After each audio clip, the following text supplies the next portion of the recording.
Also, we're still tracking the latest on the COVID-19 pandemic in our area. That's right. With new cases being reported every day, it's tough to gauge where we stand in our region. We're joined live with Dr. Dana Hawkinson with the University of Kansas Health System. So, doctor, regionally speaking and at your hospital, what's the latest on COVID-19 cases? Have we peaked? Are numbers still going up?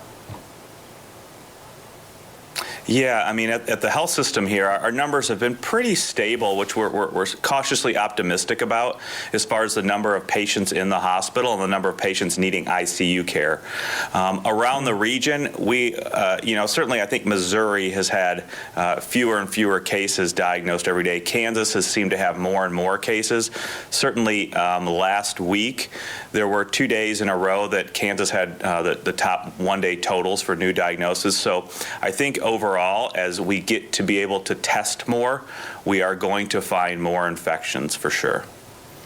So, Doctor, that stay-at-home order in Kansas has been in effect since late March. In Missouri, it started on April the 6th. A lot of us have been practicing social distancing for even longer than that. What do you say to the people who are experiencing fatigue of that? Basically all of us that are experiencing basically being tired of this. What about signs of real, actual medical fatigue with this?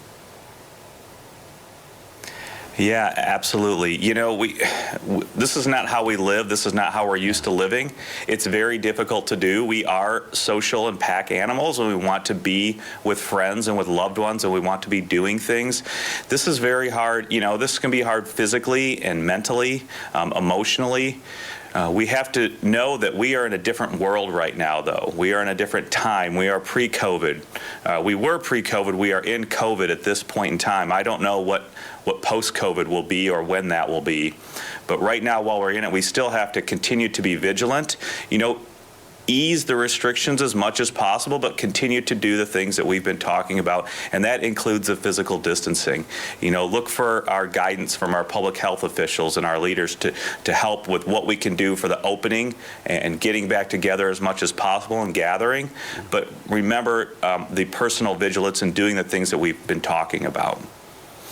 Hard to do right now. Dr. Hawkinson, as always, thank you for your time. We'll see you again on Thursday morning as we get even closer to potentially both states lifting those stay-at-home orders next week.